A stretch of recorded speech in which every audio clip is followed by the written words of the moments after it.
मैं बात करूँगा आपके रामायण डेटिंग और वेदों की जो डेटिंग है उसके बारे में। जो सारे रेफरेंसेस उसके लिए हैं वो वाल्मीकि रामायण से ही हैं। महाभारत में 300 के आसपास के रेफरेंसेस है, वैसे वाल्मीकि रामायण में हमें 600 के आसपास रेफरेंसेस मिलते हैं खगोल शास्त्रीय संदर्भ में। महाभारत युद्ध के समय जो कुछ हमें तारीख निश्चित करनी है वो 18 दिन की मुख्यतः बात है, बाकी तो थोड़े just fall in place. Valmiki Ramayan में ऐसा नहीं है। वहाँ हमें जियोलॉजी से पता है कि 14,000 ईयर्स पहले एक फ्लड हुआ था, जैसे कि राम रावण युद्ध के बाद। ये जो फ्लड का वर्णन वाल्मीकि रामायण में कहाँ भी नहीं है, लेकिन ये आपको केरल में भगवान राम जी का जन्म हुआ, वो हुआ चैत्र शुक्ल नवमी। तिथि अति शीतल धामा मीन्स ज्यादा ठंड भी नहीं और ज्यादा गर्म भी। ब्यूटीफुल ब्यूटीफुल है ना। श्रद्धा बुद्धि, जिसको हम पूज्य बुद्धि भी कह सकते हैं, वो प्रारंभ अच्छा है, लेकिन उसका प्रामाण्य बुद्धि और विवेक बुद्धि में ट्रांसफॉर्मेशन नहीं हुआ तो आपका ग्रोथ ऑफ नॉलेज, ज्ञान वृद्धि, ज्ञान वर्धन खुद के लिए और समाज के लिए और विश्व के लिए कभी नहीं होगा। आज हम देखेंगे नवंबर दिसंबर में तो सनसेट होने के समय का जो नक्षत्र रहता है वो रहता है मूला, पूर्वाषाढ़ा, उत्तराषाढ़ा। ये आपने सुना कि नहीं पता नहीं, एंडीज पर्वत में अभी तक 4 जगह 4 पीक्स ऐसे आइडेंटिफाई किए गए हैं कि उनका नाम है अनंता। राम सेतु भी हमने नाम दिया है भक्ति से। एक्चुअली उसका रामायण में भी नल सेतु नाम है, महाभारत में भी उसको नल सेतु कहा है, बिकॉज नल द इंजीनियर ने उसको बांधा। आप डिस्क्रिप्शन पढ़ोगे वाल्मीकि रामायण में कि नल सेतु कैसा बांधा, तो ऐसा परमानेंट स्ट्रक्चर था ही नहीं। वो जो बीच में जो शोल्स है ना, उसकी मदद लेके बीच में का एरिया मिट्टी या स्टोन्स या लकड़ी उससे भर के वो टेम्पररी स्ट्रक्चर किया गया था। तो temporary structure is not expected to survive.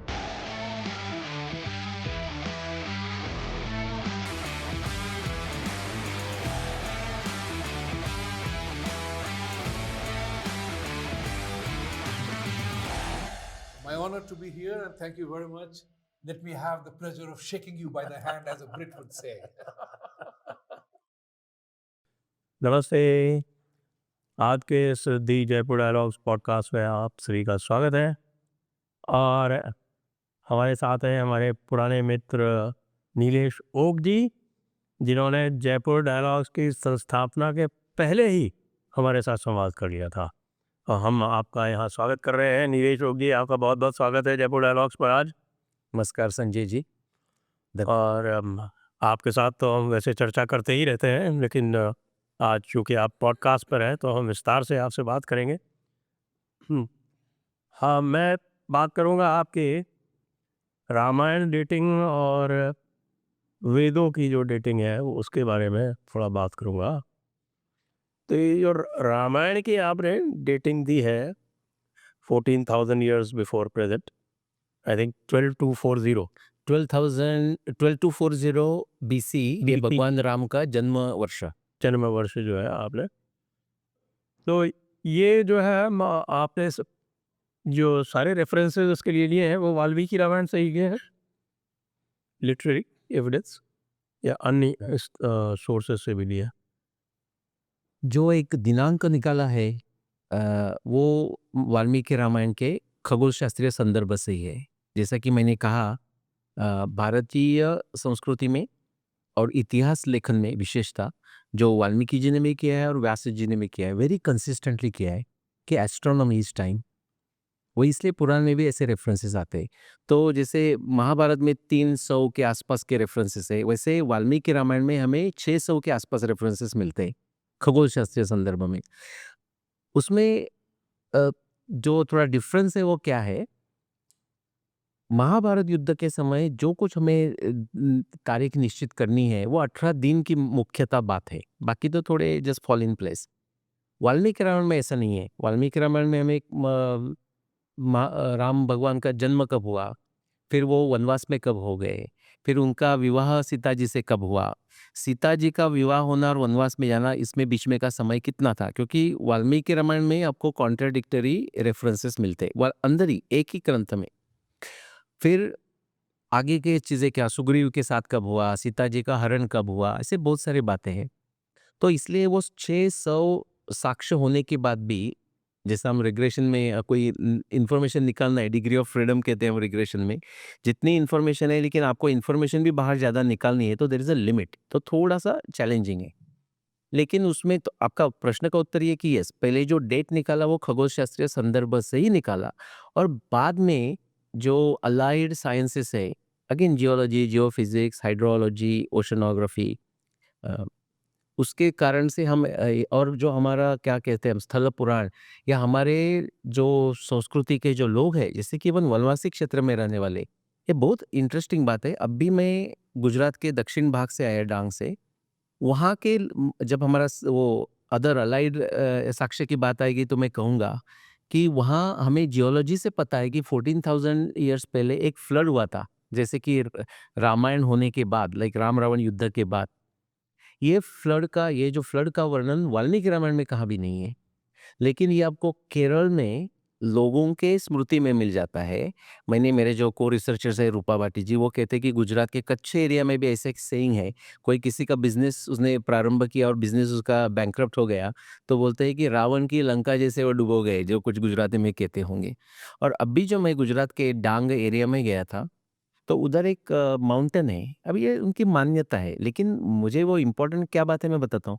वो मान्यता में ये कहते हैं कि रामायण मीन्स रामायण होने के बाद त्रेतायुग हुआ, त्रेतायुग एंड हुआ तो प्रलय आया था, और प्रलय में बाकी सब पानी के नीचे गए, लेकिन ये पर्वत नीचे नहीं गया था।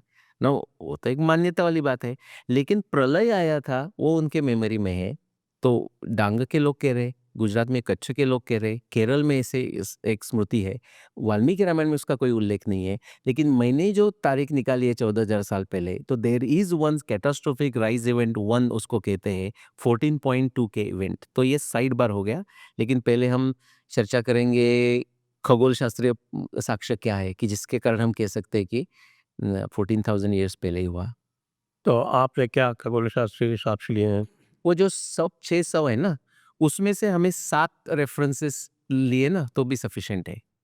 उसमें से जो पहला रेफरेंस है कि जिसके ऊपर मेरे पे क्रिटिसिज्म थोपा जाता है, वो ये है। बहुत सारे जो हमारे इंडिक स्फीयर में जो रिसर्चर्स है या कोई मनुष्यगण है, लेकिन उनको लगता है कि ये करेक्ट नहीं है। वो क्यों उनको लगता है वो तो मैं बोल नहीं सकता, उनके मन में मैं जाके सोच नहीं सकता, लेकिन वो रॉन्ग क्यों है उनका सोच वो मैं बता सकता हूँ आपको। लेकिन पहले क्या सच है?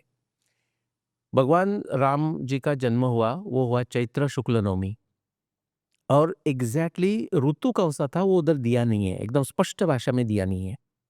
ये जो मेरे क्रिटिक्स है, क्रिटिसिज्म करने वाले हैं, उसमें से बहुत है, लेकिन रामचरितमानस में तो है, नवमी तिथि अति शीत न घामा। क्या है आगे का बताइए। नवमी तिथि के बाद जो बोला उसका भाषांतर नवमी तिथि अति शीत न घामा, मीन्स ज्यादा ठंड भी नहीं और ज्यादा गर्म भी। ब्यूटीफुल, ब्यूटीफुल है ना। अभी हमारे महाराष्ट्र में गदी माडगुळकर करके होके गए, उनको आधुनिक वाल्मीकि जैसे कहते हैं। उन्होंने गीत रामायण करके 56 सॉन्ग का बड़ा प्रोग्राम किया, 54 में आकाशवाणी पे हुआ। इतना पॉपुलर हुआ कि उसके वो गाने के भाषांतर, वो जो गीत है उनके भाषांतर हिंदी, संस्कृत, कन्नड़, तमिल उसमें हुए। उन्होंने लिखते हुए क्या लिखा, उन्होंने अपना अनुभव लिखा। एक 70 साल पहले की बात है ना, तो उन्होंने ऐसा लिखा है, चैत्र मास त्यात शुद्ध नवमी ही तिथि, गंधयुक्त परिवात ऊष्म हे किती, दोन प्रहरी कागशिरी सूर्य थांबला, राम जन्म लाग सके राम जन्मला। वो कह रहे कि चैत्र मास शुक्ल नवमी एवरीवन अग्रीज। उसके बाद वो कह रहे हैं कि विंड तो ब्लो हो रहा है लेकिन बहुत हॉट हो रहा है। ये इसलिए अपना तुलसीदास जी ने ऐसा नहीं लिखा है ना उष्म। हाँ, तुलसीदास जी का वर्णन करेक्ट है, मैं आपको बताऊंगा। लेकिन गदिमा जी ने ऐसा क्यों लिखा? बिकॉज वो जहाँ ग्रो हुए है, उनका जो अनुभव है रामनवमी का, वो ऐसा हॉट है, तो उनका वो अनुभव उसमें आ गया। लेकिन आप तुलसीदास जी ने जो कहा वो हम लेके चलते आगे, क्योंकि वाल्मीकि रामायण में ऐसे ही वर्णन है, चैत्रम श्री महालयम। तुलसीदास जी ने तो वैसे भी वाल्मीकि रामायण पर ही मुख्यतः आधारित है। मुख्य था, लेकिन नाना पुराण निगम आगम सम्मतम यत् रामायणे निगमितम क्वचिदन्यतोपि। क्वचित अन्यतोपि। थोड़ा बहुत और है, करेक्ट, लेकिन रामायणे निगतम, रामायण मतलब वाल्मीकि रामायण से ही निगमित है। करेक्ट। ये उसमें थोड़ा- कोई बात नहीं है। थोड़ा बहुत अन्य है उसमें, थोड़ा बहुत उसमें, क्योंकि उसमें पूरा उन्होंने विशेष अद्वैत वाला भक्ति का दर्शन भी खूब लिखा है उसके अंदर। हाँ, तो ये बात में विवेक बुद्धि से भी मैच होता है, वाल्मीकि रामायण के साथ भी मैच हो रहा है। वाल्मीकि रामायण का वर्णन ऐसा ही है, चैत्रम श्री मानयम मास पुण्य पुष्पित कानना। यवराजाय रामस्य करके अभी उसको युवराज बना देते हैं। ये चैत्रम श्री मानयम मास, ये चैत्र का जो महीना आया है बहुत ही ऐसा स्वाभाविक, सुंदर, सुखद ऐसा महीना है। पुण्य पुष्पित कानन, पूरे जो वन है वो फूलों से भरे हुए हैं। अभी उसके कौन से सीजन आएंगे? एक तो वसंत ऋतु आएगा प्राधान्यता से, बाकी हमारे यहाँ तो फूल सब जगह होते हैं, लेकिन इतना वर्णन है तो वसंत ऋतु होगा या शरद ऋतु होगा, जैसे कि हमारा दशहरा के समय का जो वर्णन है। इसलिए मैं कह रहा हूँ, लेकिन आज आप देखोगे या हमारे समय से पीछे जाके 2000 साल तक की बात करोगे, 2000 साल पहले जो एस्ट्रोनॉमी 101 से हमें समझता है, तो चैत्र मास ये वसंत ऋतु में आ रहा है हमारे समय में। और मैंने जो कहा ना, जो हमारा जो भारतीय मास है, चांद्र मास है, सौम्य मास है, वो ऋतु के साथ 2000 साल में एक महीने से शिफ्ट होता है। जैसे कि हम ऋतु कहे वसंत ऋतु, ग्रीष्म ऋतु, वर्षा ऋतु, शरद ऋतु, हेमंत ऋतु, शिशिर ऋतु और फिर वसंत ऋतु, 2-2 महीने सोलर मंथ्स के एक-एक ऋतु, है ना? तो उसके साथ हमारा जो सौम्य मास है, चांद्र मास है, वो 2000 साल में एक मंथ से शिफ्ट होता है। क्यों? प्रिसेशन ऑफ द अर्थ, तो सूर्य का नक्षत्र बदल हो रहा है, तो जो हमारा जो हिंदू मास है, चांद्र मास है, उसका बदलेगा ही, क्योंकि सूर्य के एग्जैक्टली ऑपोजिट पूर्णिमा होती है, तो उसका नक्षत्र ऋतु के साथ बदल रहा है, इसके कारण। नाउ ये जो मेरे क्रिटिक्स है, उस क्रिटिक्स को भी इसमें एड्रेस कर दूं, वो कहते हैं, उनका कहना है कि जब रामायण हुई तब भी चैत्र मास वसंत ऋतु में ही आता था। अभी संजय जी अच्छी तरह से सुनिए, इसका अर्थ क्या है? इसका अर्थ वो कह रहे हैं, एक तो आज ही रामायण हुई, क्योंकि अभी चैत्र मास वसंत ऋतु के दूसरे महीने में आता है। ऐसा ही कंटिन्यूअस एक और एक 1000 साल तक वो सहस्र वर्ष तक चलने वाला है, यानी कि रामायण एक 1000 साल के बाद होगी। ये फुलिश लगता है, but that is their argument. और पीछे जाके एक 2000 साल 3000 साल भी हम उनके लिए बेनिफिट ऑफ डाउट दे देते हैं, तो 1000 बीसी, इवन 2000 बीसी, 4000 साल भी आप पीछे चले जाइए, तब भी थोड़ा हम कह सकते हैं कि चैत्र वसंत ऋतु के आसपास आ रहा है, जैसा हम अभी माघ में सेलिब्रेट करते हैं ना Vasant Panchami. Benefit of doubt दे रहा हूं मैं इनको। तो क्या आप ये कह रहे हैं कि अभी हो रहा है रामायण, या 1 साल 1000 सहस्र साल के बाद होगा, या 2000 साल पहले हुआ, या 3000 साल पहले हुआ? वो नहीं कह रहे, वो मान नहीं रहे वो, और नहीं मानना चाहिए, ऐसा तो है ही नहीं। बाकी हमारे पास इतिहास है। ये नहीं आपको मानना है तो प्रिसिशन ऑफ अर्थ एक्सिस आपके समझ में आता है, जिनको एस्ट्रोनॉमी 101 है अगेन संजय जी, तो आपको 26,000 ईयर्स पीछे जाना पड़ेगा। चैत्र मास और वसंत ऋतु को ही आपको अटे रहना है, तो अभी लास्ट 2000 साल 3000 साल की बात करो, रामायण हुई, नहीं तो आपको 26,000 ईयर्स पीछे जाना है। इन तो ये कुछ तो पूरा प्रिसिशन, हाँ, नहीं पूरा वन तो साइकिल। फिर ऐसा होगा। हाँ, तो ये वो तो ऐसा ही है रामायण में करके कहते हैं, लेकिन वो जो कह रहे हैं उसके जो कॉन्सिक्वेंस है वो एक्सेप्ट करने के लिए ये लोग तैयार नहीं है। ये कौन सी वैज्ञानिकता है, ये कौन सा तर्कशास्त्र है, ये कौन सी तंत्र युक्ति, कहाँ कौन से स्कूल में गए ये लोग, वो क्या पढ़ा उन्होंने? इसके अतिरिक्त भी आपके जो आलोचक हैं उनका पूर्व पक्ष है आपके पास? क्या पूर्व पक्ष है? कैसा मिस किस पूर्व पक्ष है, यानी कि उनकी क्या पोजीशन है? उनकी क्या पोजीशन है आपने अरे ये जो मैं बोला, इनके दोनों के नाम बता देता हूँ इसमें, कि डॉक्टर राजाराम मोहन रॉय जी, जिनके पेडिग्री पेपर पे जो है वो आईआईटी कानपुर के, तो अच्छे इंस्टीट्यूट में गए, वहाँ से उन्होंने ओहायो स्टेट यूनिवर्सिटी में पीएचडी की मेटालर्जी में, बाद में भी काम कर रहे हैं। तो अभी मेटालर्जी के लिए तो हमारा कोई संबंध भी नहीं, ना मुझे कोई उनके ये करने की बात है। आईआईटी कानपुर में मुझे बुलाया था अभी 3 दिन लेक्चर देने के लिए, और आईआईटी कानपुर तो आईआईटी है, वो प्रॉब्लम नहीं। दूसरे जो है उनके सहकारी हम कह सकते हैं, या सह संशोधक जैसा कह सकते हैं, अगर नाम क्या देना पता नहीं, वो है श्री नित्यानंद मिश्र जी, जो व्याकरण, संस्कृत व्याकरण के बहुत बड़े जानकार है। जैसा कि मैं आपको कह दूं, मुझे वो कौन है पता भी नहीं था, 2018 के पहले की बात है।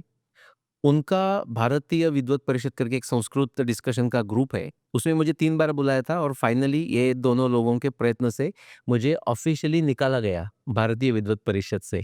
निकाला गया? हाँ, इन्होंने कहा कि इनको निकाल दो, और उनको जो मॉडरेटर्स है उन्होंने मान लिया, और मुझे दुःख नहीं है उसमें से कोई, बिकॉज़ ये तीनों बार मुझे बुलाया गया था, उसमें please come and join us, अलग-अलग लोगों ने आपने बुलाया। ज्वाइन किया? अभी फिर नहीं, अभी तो निकल दे तो अच्छी बात है, मेरा टाइम बहुत सेव हो जाता है।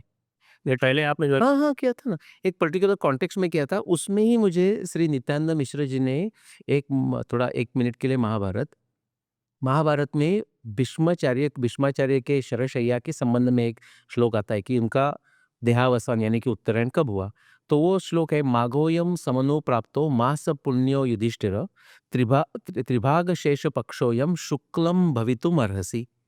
तो ये श्लोक से कौन सी तिथि आती है, माघ महीना और कौन सी तिथि, शुक्ल तृतीया, शुक्ल चतुर्थी, शुक्ल षष्ठी, शुक्ल अष्टमी, शुक्ल द्वादशी, इतने तक उसके अर्थ निकलते हैं। क्योंकि वो शुक्ल पक्ष की बात कर रही है, पक्ष की बात कर रहे हैं या महीने की बात कर रहे हैं। फिर शुक्ल पक्ष की डेफिनेशन बहुत सारे कॉम्प्लिकेशंस है, उसमें मैं जाना नहीं चाहता। तो श्री नित्यानंद मिश्र जी ने वो भारतीय भारतीय विद्वत परिषद में एक अच्छा राइटअप किया था कि देखो ये श्लोक में इतना क्लैरिटी नहीं है, उसके अलग-अलग अर्थ हो सकते हैं। तो मैंने उनको क्रेडिट देके मेरे भीष्म निर्वाण बुक में वो लिया है। फिर उनको तो मैंने लिया करके उन्होंने क्रिटिसाइज़ नहीं करना चाह रहा हो करके नहीं, क्रिटिक करना चाहिए। प्रॉब्लम ये लोगों का है कि अभी उनको ग्रामर अच्छा आता है, संस्कृत अच्छी आती है। राजा राम मोहन जी को क्या आता है मुझे पता नहीं। आपको कह दूँ कि 2016 के आसपास के पहले उन्होंने पहले ही एस्ट्रोनॉमी पे बुक्स लिखी है, लेकिन वो 2016 के आसपास वो मेरे से एस्ट्रोनॉमी सीख रहे थे। उसका मेरे पास एविडेंस है क्योंकि उनको और एक दिन उसने छोड़ दिया मेरे साथ जो फेसबुक पे फ्रेंडशिप था, कोई हमारा क्वारल नहीं हुआ है, मुझे तो पता नहीं, अनफ्रेंड कर दिया। फिर वो अभी जो क्रिटिसिज्म करके जो मुझे फ्रॉड कहते हैं वो by the way, that is उनका मेन क्लेम है। वो बोलते हैं राइट या रॉन्ग की कोई बड़ी बात नहीं है, लेकिन Nilesh Oak is a fraud. और आप गूगल में जाके सपोज़ नीलेश ओक रामायण डेट या नीलेश ओक महाभारत डेट करोगे, तो ये जो एल्गोरिदम्स रहते हैं ना, वो भी उन्होंने किसी के साथ कॉन्टैक्ट किया है। पहला जो रेफरेंस आएगा नीलेश ओक करके, तो Nilesh Oak is a fraud करके आता है, इनका रेफरेंस। सर कुछ कोई गूगल नोज यू। हाँ, नहीं, कुछ तो सब्जेक्ट में उनका एक्सपर्टीज़ ज़रूर है, ये मैं कहूँगा। एनीवेज़ तो नित्यानंद मिश्र जी ने क्या किया, तो उसमें तो मुझे पता भी नहीं थे कौन है वो। बाद में सडनली वो हाँ, तो 3 बार मुझे बुलाया गया। एक बार एक हरीश गाला करके है, जो संस्कृत का प्रचार करते रहते हैं, उन्होंने मुझे बुलाया था। दूसरी बार मैं भी भूल रहा हूँ क ऐसे ही संदर्भ में, और तीसरी बार प्रोफ़ेसर कन्नन करके है, जो राजीव मल्होत्रा जी के साथ कॉन्फ्रेंस में उनको सहयोग करते थे। और राजीव मल्होत्रा जी के कॉन्फ्रेंस में लोगों का ये ऑब्जेक्शन ये है, ये दोनों का ऑब्जेक्शन ये है कि मैं पीयर रिव्यूड पब्लिश पेपर करता नहीं। राजीव मल्होत्रा जी के बहुत सारे उन्होंने कॉन्फ्रेंस किए स्वदेशी इंडोलॉजी में, उसमें से नंबर 2, नंबर 3 में मैंने पार्टिसिपेट किया। दोनों में पेपर्स मेरे पब्लिश हुए, वो पीयर रिव्यूड पेपर्स हैं। दोनों पेपर को अपने कैटेगरी में बेस्ट पेपर अवार्ड्स मिला। Like even like $1000 equivalent amount का हर समय का। मैं सेकंड कॉन्फ्रेंस में मैंने कीनोट एड्रेस दिया आईआईटी चेन्नई में। मीन्स ये पीयर रिव्यू का करके बात कर रहा हूँ, इनका जो ये है उसका मैं उनका उत्तर दे रहा हूँ उनको। तो एक कौन-सी बात करें कि पीयर रिव्यूड नहीं है, क्या नहीं है, वो एक बात हुई। उसके बाद एक प्रोफ़ेसर रमेश राव करके है, तीसरे उसमें हो कहे तो मेरे नज़दीकी रहते, हमारे मित्र है या शायद मैं कहूँगा थे, क्योंकि उनको पता नहीं अभी उनको इतना एनिमिटी जैसे ही दिखती है, जैसे शिशुपाल और कृष्ण जैसा उनको दिखता है अभी। हमारे एकदम नज़दीक जहाँ अटलांटा में हम रहते हैं, उधर से कोलंबस यूनिवर्सिटी, बहुत अच्छी फ्रेंडशिप है या थी, बिकॉज़ अभी उनका दिमाग कहाँ है मुझे पता नहीं। हम जाते थे, मीन्स मिलते थे, बहुत बार हमने जॉइंट प्रोग्राम्स किए, अरेंज किए। तो उनको भी वो जब मैं 2016 में यहाँ आया था और संगम टॉक्स का पहला मैं टॉक दिया था, वो सुन के उन्होंने मेरी बहुत प्रशंसा भी की है कि this is like a role model, ऐसा करने चाहिए। ये नहीं कह रहा हूँ कि वो अपना विचार बदल नहीं सकते विचार स्वातंत्र्य हमारा फाउंडेशन है। तो उसके बाद उन्होंने एक ऐसा क्वार्टरबैक जैसा पोजीशन ले लिया कि नीलेश ओक के अगेंस्ट सब लोगों को एकत्र लाना। उसमें उन्होंने जयश्री सारनाथन जी, जो तमिलनाडु के हैं, जिनको हमने बहुत इनवाइट किया था जयपुर डायलॉग्स पे आपसे डिबेट करने के लिए, बाद में आपको कुछ कहने लगे, जयपुर डायलॉग्स को कुछ कहने लगे। तो वो तो खैर हमारी तो चमड़ी मोटी है, कोई फ़र्क नहीं पड़ता। हमारे हमारे कोई प्रॉब्लम नहीं है। तो इसलिए मैं सिर्फ दे रहा हूँ कि उनके देखो, नित्यानंद मिश्र जी का अपना संस्कृत में ग्रामर के लिए तो बहुत ही अच्छी बात है। तो संस्कृत के तो वो प्रखर विद्वान है। हाँ, हाँ, विद्वान है। लेकिन मैं ये कहूँगा कि उसका जो जब से उनका हमारा ये रामायण, महाभारत और उनका क्रिटिसिज्म में संबंध आया है, इट इज़ वेरी सैड कि the kind of criticism he does, sad means गाली दिया करके मुझे फ़र्क नहीं पड़ेगा। But basically he is making a joke of himself. ना वो उनको सोचने की बात है। आप उनका एक वीडियो है, जैसे कि राजा राम मोहन राय जी ने एक बुक पब्लिश की मेरे रामायण के रिसर्च के बारे में, 12,209 ये राम रावण युद्ध का कैसा करेक्ट नहीं है। वो बुक को श्री नित्यानंद मिश्र जी ने क्या फॉरवर्ड बोलते हैं ना, जो पहले का लिखने का है, वो लिख दिया। उसमें मैं आपका उसका भी निराकरण करूँ। तो उन्होंने आप बोलते हैं ना कि एकदम पंच लाइन, ऐसा पहले मुझे वो बहुत सारे वो एक हम एक्सक्लूड कर सकते हैं, जो जिसको हम फैलसीज, जाति, जो न्याय दर्शन में कहते हैं ना, जल्प वितंड हित्वा भास छल जाति, ऐसे टाइप के फ्यूटिलिटीज, फ्यूटाइल फैलसीज ऐसा किया है। लेकिन उसमें उन्होंने एक महाभारत का श्लोक को उद्धृत किया, वो एस्ट्रोनॉमी रेफरेंस है, वो आता है भीष्म पर्व में। और उस वो भी इम्पोर्टेंट है कि उनका कितना कंसिस्टेंटली रॉन्ग जाता है। ये तो मैं महाभारत रामायण की बात की। वो श्लोक में ऐसा कहते हैं कि भीष्माचार्य कह रहे हैं कोई कथा बता रहे हैं, लेकिन ये नित्यानंद जी को पता नहीं या उन्होंने अच्छा स्टडी नहीं किया और फंस गए। उन्होंने क्या लिखा कि वो श्लोक का मैं भाषांतर बोलता हूँ, मुझे अब इंग्लिश संस्कृत श्लोक याद नहीं है, कि ऐसा एक ब्राह्मण रहता था, वो व्रत करता था, और जब कार्तिक महीने में शरद ऋतु का अंत हो जाता है तब वो ये दान करता था। वो महाभारत में श्लोक है। करके नित्यानंद मिश्र जी ने वेरी केयरलेस उन्होंने क्या कहा कि ये श्लोक महाभारत ग्रंथ में है तो वो महाभारत के डेटिंग के लिए उसको उपयोग करना चाहिए, प्राइमा फेसी रॉन्ग नहीं है उसमें। और कहा कि ये नीलेश मैंने उसका उपयोग ही नहीं किया है। मैंने उसका एक रिस्पॉन्स दिया है, फिर उन्होंने कहा कि ये मुझे रिस्पॉन्स सुनना भी नहीं है। उसके पहले उन्होंने कहा था कि इफ मुझे पता है कि नीलेश उसका रिस्पॉन्स देंगे नहीं, मैंने जो क्रिटिसिज्म कर रहा हूँ उसका, और लेकिन देंगे रिस्पॉन्स तो मुझे बहुत आनंद होगा। लेकिन ये मैंने जब उनको रिस्पॉन्स दिया तो तब से उनको इंटेलेक्चुअल डायरिया हुआ है। जब लोगों ने उनके तरफ जाके दिखाया तो उन्होंने क्या कहा कि मुझे ये देखने की भी जरूरत नहीं है। क्यों?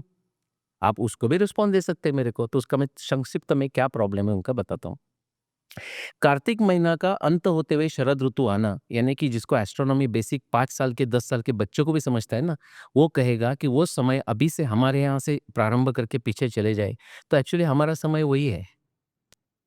कार्तिक महीने का अंत होते हुए हेमंत ऋतु का प्रारंभ होना। लेकिन थोड़ा benefit of doubt Shri Nityanand Mishra ji को हमें देना है, तो हम थोड़ा पीछे चले जाते हैं। थोड़ा उनके लिए बेनिफिट में क्या हो सकता है वो कर सकते हैं। तो भी क्या आता है 500 सी, यानी कि 1500 साल पहले वो एकदम पीक में था, कार्तिक महीने का एंड होना और शरद ऋतु का, कार्तिक महीना आना और शरद ऋतु का एंड होना। मीनिंग ये क्या कह रहे हैं अकॉर्डिंग टू दिस कि महाभारत 1500 साल पहले हो गई। ये क्लेम कर रहे हैं लेकिन उसके कॉन्सिक्वेंसेस एक्सेप्ट करने के लिए, ओन करने के लिए तैयार नहीं है। लेकिन प्रॉब्लम तो और भी, स्टोरी तो और इंटरेस्टिंग बन जाती है। ये जो भीष्म पर्व में जो उन्होंने जो कथन किया, मैंने उनको रिस्पॉन्स में जो लिखा उसमें बोला, ये मैंने एस्ट्रोनॉमी एविडेंस महाभारत डेटिंग के लिए लिया नहीं है, ना कोई किसी ने लेना चाहिए। क्यों? ये भीष्म पर्व में जो शांति पर्व में जो भीष्माचार्य कह रहे हैं ना, ये युधिष्ठिर को कहते हैं कि ये पुराने इतिहास की कथा मैं आपको बता रहा हूँ। अच्छा। मीनिंग महाभारत के पहले भी हो चुका है वो। हम्म। तो 1500 ईयर्स में ये स्टोरी हुआ, तो नित्यानंद मिश्र जी का महाभारत तो 1000 साल में, 1 सहस्र साल पहले आना चाहिए, अब भी होना चाहिए, शिवाजी महाराज के आसपास आना चाहिए। इतना रेडिकुलस कंक्लूजन आते हैं, लेकिन उनके वो समझ में नहीं आते, वो समझना नहीं चाहते। जैसे कि मैंने आपको कहा हेनलॉन्स रेजर है कि किसी का vicious means do not attribute something to viciousness that can be explain by stupidity, और रिवर्स भी है उसका, do not attribute something to stupidity that can be explain by viciousness. और जय श्री सारनाथन जी तो अपना जो जितना वीडियो करते हैं उतना आनंद ही आनंद है। उनकी अरुंधति जहाँ चाहिए वैसे आगे पीछे जाती है। मनीष पंडित जी है, कभी नहीं, वो कहते तो उसमें तो ये भी था ना कि वो सूर्य सिद्धांत के हिसाब से कि साहब ये प्रिसिशन ही होता नहीं, प्रिसिशन क्या, वो ऑसिलेशन ऑसिलेशन होता है, लाइक वाइपर जैसा, वाइपर ब्लेड जैसा गाड़ी पर पे। ब्लेड जैसा ऑसिलेशन होता है, वो सूर्य सिद्धांत के हिसाब से उसको वो करे थे, विच इज क्वाइट अमेजिंग। नहीं नहीं, ऐसा जयश्री सारनाथन का कहना है, ठीक है। और सूर्य सिद्धांत में ऐसे कोई वर्स है भी कि जिसका इंटरप्रिटेशन जैसी वो कह रही है ऐसा हो सकता है। What is the problem with it? Not only Surya Siddhanta but हमारे सब ग्रंथ, पुराण ग्रंथ, ऋग्वेद, रामायण, महाभारत, ये पहले जो है अर्थ ऐसे चलती है फिर ऐसे चलती है। हाँ, तो मीन्स 27 डिग्री जो हमारा जो प्रेसिशन ऑफ अर्थ एक्सिस है वो कैसा है, पूरा साइकिल होगा 26,000 ईयर्स का।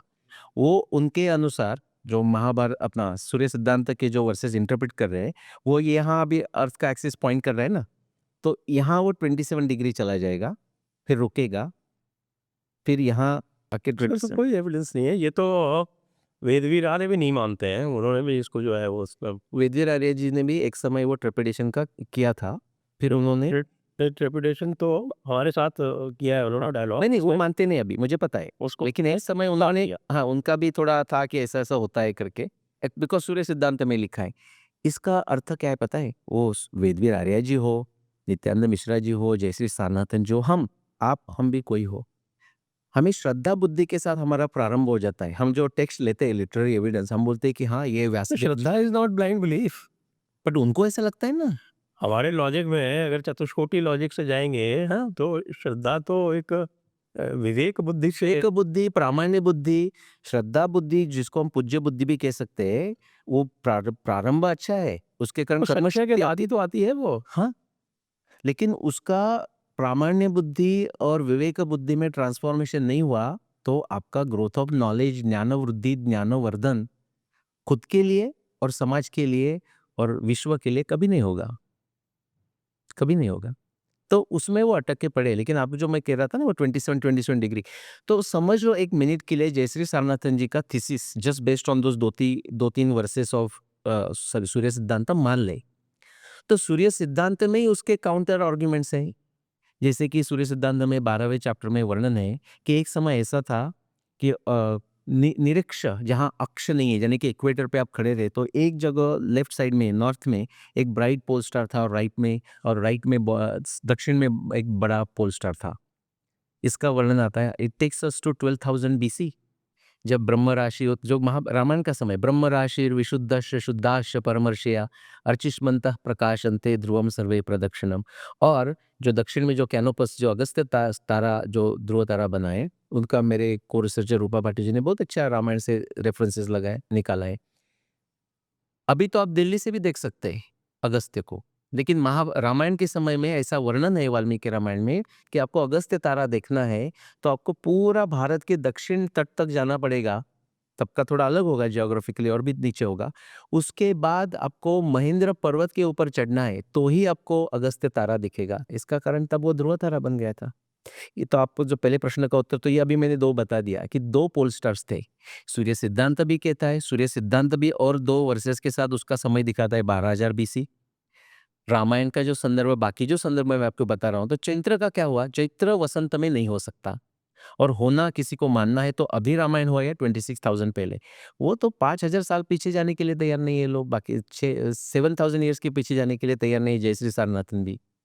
जब प्लास्टोसिन था ना भारत में, तो 1 मिलियन वर्ष हम पीछे गए ना, तो भी भारत का जो जो क्लाइमेटोलॉजिकल कंडीशंस था वो वेरी गुड था। उसमें थोड़ा ऊपर नीचे होता है लेकिन दे वर वेरी गुड, रहने के लिए अच्छा था। जयश्री सारनाथ जी को ऐसा लगता है कि आप 10,000 साल के पीछे चले जाओ तो सब हम शिवर कर रहे थे। सरोज बालाजी आपने कभी मिला कि नहीं पता नहीं, सरोज बालाजी बोल रहे कि आइस पिघलने लगा। अरे भाई यहाँ आइस नहीं था। पिघलने की बात छोड़ दो, थोड़ा टेम्परेचर्स ठंडे हो गए थे। हिमालय में आइस था, कभी कभी आइस का वर्षाव भी होता था जैसे कि नासिक में, लेकिन ये बात नहीं है। लेकिन वो उनका ऐसा है ना, आपका प्रेमिस एक बार आप अटक गए आर्यन इन्वेजन जैसा नॉनसेंस में, इनका आर्यन इन्वेजन नहीं है बट उसका कोई अंश है उसमें, वो आप अटक गए, आपका प्रेमिस 1, प्रेमिस 2, प्रेमिस 3 और आप कंक्लूजन निकालते। If your one of the premise is wrong, आपका जो कंक्लूजन है वो रॉन्ग ही निकलेगा। ये उनका मेरा उत्तर पक्ष है उनके लिए, दैट इज द प्रॉब्लम। जी तो अब इसी में अगस्त्य मुनि का आपने संदर्भ लिया, तो अगस्त्य मुनि हमारी परंपरा में माना जाता है कि अगस्त्य मुनि जो थे वो दक्षिण में थे, दक्षिण में गए और उधर उन्होंने विस्तार दक्षिण में गए, दक्षिण में विस्तार किया। संस्कृति तमिल भाषा का जो व्याकरण है वो उनका वो मानते हैं। तमिलनाडु में ऐसी मान्यता है, अगस्त्य ठीक है, अगथियार करके। अगस्त्य ऋषि ने कहा।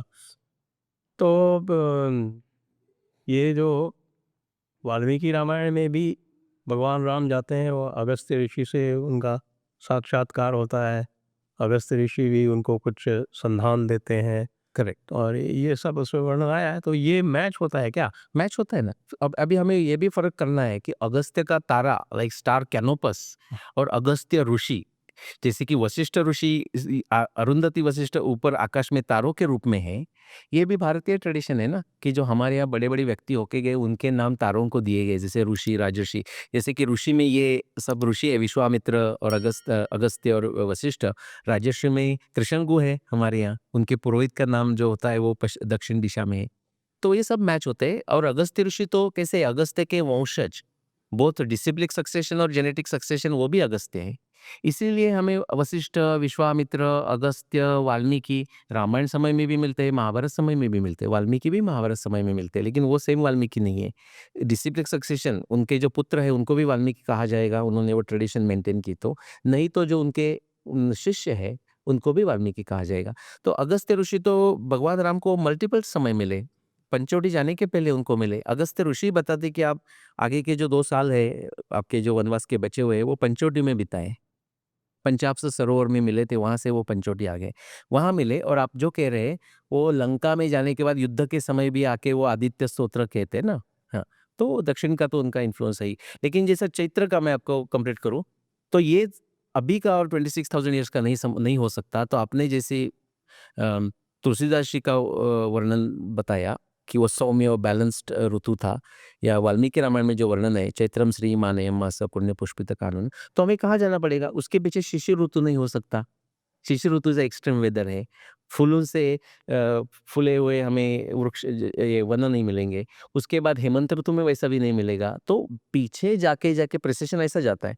हम पीछे जा रहे हैं ना, तो प्रिसिशन जाके ऐसा फिर समय कब आता है? लेटेस्ट समय उसके बाद इधर से पीछे जाते हुए तो आता है शरद ऋतु में चैत्र महीना होना करके मैंने कंजक्चर किया। यहाँ से मेरा प्रारंभ हुआ रामायण के संशोधन का।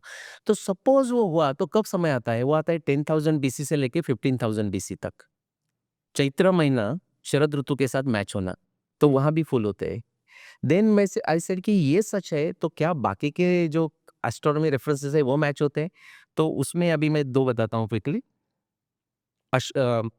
जब पंचवटी में रहते थे राम, लक्ष्मण, सीता और हेमंत ऋतु का वर्णन है, हेमंत ऋतु आ जाता है और अपना लक्ष्मण जी राम और सीता को पंचवटी यानी नासिक के जगह का पूरा दिन का वर्णन कैसा होता है, दिन कैसा जाता है, वो जो वर्णन करते हैं, सनराइज के पहले का वर्णन करते हैं, सनराइज के समय का वर्णन करते हैं, बहुत ठंडी हो गई है बिकॉज वो तब का समय टेम्परेचर्स कम है, वी आर टॉकिंग 14,000 ईयर्स अगो।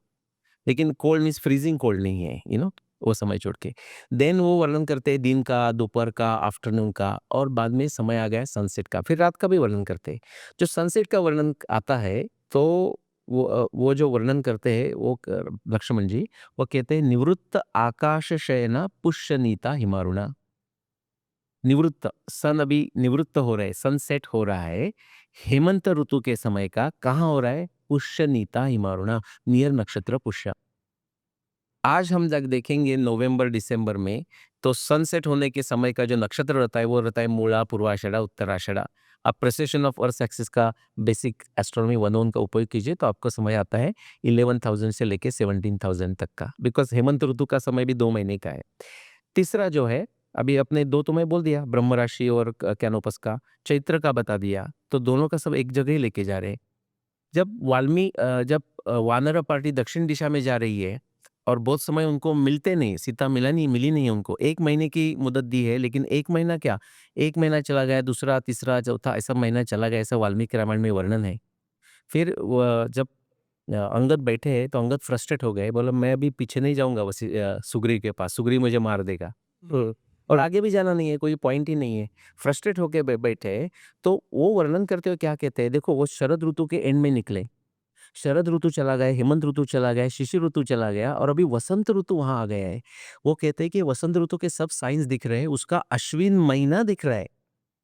ध्यान रखिए, अभी चैत्र वैशाख या फाल्गुन और चैत्र है तो बोलते हैं कि वसंत ऋतु का अश्विन महीना दिख रहा है, वो भी चला जा रहा है और अभी भी सीता मिली नहीं। हम हमारा काम जो है वो कैसा अकम्प्लिश करेंगे? वयम अश्वायुजे मासी काल संख्या व्यवस्थिता प्रस्थिता सोपी चातिता किमतः कार्यमुत्तरम। ये अश्विन का महीना वसंत ऋतु में आके वो भी चला जा रहा है, हम हमारा काम कैसे अकम्प्लिश करेंगे और आगे जा सकते हैं। लेकिन ये जो 3 4 5 6 जो रेफरेंसेस बोला, this just nails it down, specially Brahma Rashi nails it down from 10,000 BC to 14,000 BC, एक 2000 साल 4000 साल का समय। और बाद में फिर लक्ष्मण एस्ट्रोनॉमर है रामायण के, तो जब वो किष्किंधा से निकल रहे तो एक ऐसा रेफरेंस आता है, मैं उसको नाम दिया है कॉमेट लक्ष्मण, क्योंकि वो लक्ष्मण एक्सप्लेन करते हैं नैऋत्यम नैऋत्यानांच धूमकेतु दिखा करके वो जो मूल नक्षत्र को ट्रबल कर रहा है, उसके कारण मैंने निकाला कि वो जो समय आता है 12,209 राम रावण युद्ध का। Okay, that's very interesting. लेकिन ये जो पूरा का पूरा जो भौगोलिक क्षेत्र है, जो ज्योग्राफिकल एरिया है, ये क्या है, यही किष्किंधा है जो आज हम जिसको किष्किंधा मानते हैं, कर्नाटका के जो आंजनेय पर्वत क्षेत्र में जो आता है? रामायण का वर्णन ऐसा है, जब तक हमारे पास साक्ष्य है तो अभी का जो हम्पी बेलरी जो एरिया है किष्किंधा का, वही महाभारत की साक्ष्य के अनुसार यही किष्किंधा थी, वो आसपास का एरिया। एक ऐसा कोई स्पेसिफिक जगह नहीं होगा। लेकिन वानरों के वर्णन में ये आता है कि ऐसा आता है कि वानर को जो जमा करना है, तो वो कहते हैं कि वानर जो उनके जो थे, और वो मेरे जो अच्छे फ्रेंड है, आपके यहाँ आए थे क्या यशोदीप देवधर? आपके इस कोई प्रोग्राम में आए थे मुझे लगता है। Yashodeep Deodhar is IIT electrical engineer based in Bangalore. जिन्होंने 21 नोट्स जिन्होंने वाल्मीकि रामायण का इंग्लिश और हिंदी में किया है, राइट? किया। Good friend of mind. तो उन्होंने ऐसे एक थोड़ा 7 मिनट का यही किया है कि हु आर वानरास। तो उसके वर्णन में आता है कि वो जग भर फैले हुए थे, विश्व भर फैले हुए थे, और जब जरूरत है तो वो आते थे, ऐसा उनको बुलाया गया। और उसमें मैं कह दूं कि आप जियोग्राफी कर रहे हैं तो किष्किंधा तो वही है जो हमें साक्ष्य पता है। लेकिन सुग्रीव को कितना जियोग्राफी का नॉलेज था 14,000 ईयर्स अगो, 14,000 साल पहले। संक्षिप्त में कहे तो उनको दक्षिण अमेरिका के एंडीज से लेके उसको उदय पर्वत कहते हैं, श्रीमाल उदय पर्वत। ओके, उसमें मैं थोड़ा आऊँगा क्योंकि वेरी इंटरेस्टिंग बात मित्रा देसाई जी ने उसका ज़्यादा संशोधन किया है। लेकिन एंडीज़ में पूर्व से लेके भारत सेंटर में रख के आज तक उनको पता था, सुग्रीव जी को। और ऊपर में आर्कटिक समुद्र से लेके अंटार्कटिका तक पता था। अभी वेस्टर्न यूरोप को तो अंटार्कटिका 1730 या क्या जो है 18th सेंचुरी में मिली, पहले पता लगा। लेकिन सुग्रीव जी को इतना पता है, वो अरोरा बोरियलिस का वर्णन करते हैं। और उनको ये भी पता है कि पृथ्वी गोल है, पृथ्वी गोल है, ऑफ कोर्स, यस। और जो हमारे इंटरनेशनल जो अभी तक जो है वो कई सारे रिलीजन्स को नहीं पता है, जो अपने आप को रिलीजन कहते हैं, ऑफ द बुक कहते हैं, उनको नहीं पता है अभी तक। हाँ, और ये ऑफिशियली हाँ, जैसे कि Bharat has given many firsts. जैसे इंटरनेशनल डे लाइन की हम बात करते हैं ना, वो 14,000 साल पहले सुग्रीव ने दिए है। एंडीज को उन्होंने इंटरनेशनल डे लाइन बना दिया। पूर्वस्य दिशि निर्माणम कृतम तत्त्रिदशेश्वरे, और उसको बोलते हैं श्रीमान उदय पर्वत, उसको उदय पर्वत कहा। और उसका वर्णन हमें, आप कहेंगे ना कि ये सब मैच होता है क्या, सिर्फ रामायण महाभारत में ऐसे नहीं है, वो पुराण में भी मैच होता है। भागवत पुराण में उसको अनंत पर्वत पाताल में है करके कहा है। और जो मेरे साथ जो दूसरे जो संशोधक है मित्रा देसाई जी, उन्होंने उसका अनंत पर्वत करके आइडेंटिफिकेशन है। रामायण में उसका वर्णन आता है कि अनंत का इनसिग्निया करके उधर है। और ये आपने सुना कि नहीं पता नहीं, एंडीज पर्वत में अभी तक 4 जगह 4 पीक्स ऐसे आइडेंटिफाई किए गए हैं कि उनका नाम है अनंता। सेरो अनंता, मोंटे अनंता, और कुछ-कुछ नाम करके। और जब वो स्पेनियर्स वहाँ चले गए 500 ईयर्स पहले, तो ऐसा नहीं है कि मैंने उसका डिटेल किया, मित्रा ने तो और काम किया है, कि वो स्पेनिश लोगों ने दिए क्या, कोई स्पेनिश आदमी भारत में आके रामायण पढ़ के गया और नाम दिया, तो ऐसा नहीं है। वो कहते हैं कि लोकल जब गए उधर स्पेनिश लोग, तो उनको लोकल लोगों ने नाम बोला ये अनंता है। और अनंता मीन्स मल्टीपल हुड्स, 7 या 1000 करके कहते हैं। उधर एक्चुअली स्नेक्स ऐसे है नहीं है, लेकिन उधर ऐसे पेंटिंग्स मिलते हैं स्टोन पे। उसको कुछ पॉलीसिफिलिस स्नेक्स ऐसा कहते हैं कि मल्टीपल हुड्स वाले स्नेक के वहाँ शिल्प है। लंका की लोकेशन है, इस पर भी आपने काफ़ी काम किया है। तो ये जो लंका की लोकेशन आपके अनुसार ये इक्वेटर या विषुवत रेखा पर है, तो फिर राम सेतु कहाँ है? हाँ, फर्स्ट मैं ये कह दूँ कि लंका का जो संशोधन है, आई मीन मुझे कोई क्रेडिट दे रहा है तो मैं क्रेडिट लेने के लिए तैयार हूँ। लेकिन ऐसा नहीं कि मैं ही फर्स्ट नहीं हूँ कि जिसने कहा है कि ये श्रीलंका लंका नहीं है, या जो श्रीलंका और भारत को जोड़ने वाला जो स्ट्रक्चर है, फिजिकल स्ट्रक्चर है, वो राम सेतु नहीं है। ये कहने वाला मैं पहला नहीं हूँ, पहले बहुत लोगों ने कहा है। डीएमके वालों ने कहा। डीएमके वालों ने अलग अपना एजेंडा के लिए कहा है, तो लेकिन हमारे, वो तो राम को नहीं मानते ना। हाँ हाँ, रावण को मानते हैं, लेकिन राम के बिना रावण कैसा होगा? हो गए, अब वैसे ब्राह्मणवाद के विरुद्ध है, लेकिन रावण तो ब्राह्मण था। ब्राह्मण है, राम क्षत्रिय है, रावण तो पौलस्त्य ऋषि के इसमें आए हुए ब्राह्मण है रावण। तो ये जो रेफरेंसेस है ना, ये तो वाल्मीकि रामायण से ही उसका प्रारंभ होता है कि रामेश्वरम का, बाय द वे आपको पता होगा, रामेश्वरम का वाल्मीकि रामायण में कोई रेफरेंस नहीं है। वो कंब रामायण में आता है तमिलनाडु का। रामचरितमानस में आता है। रामचंद्र, बिकॉज कंब रामायण के बाद होगा, मुझे समय पता नहीं उसका। बाकी सब बात कहते हैं। 16th सेंचुरी है रामचरितमानस। हाँ, और कंब रामायण कब का है?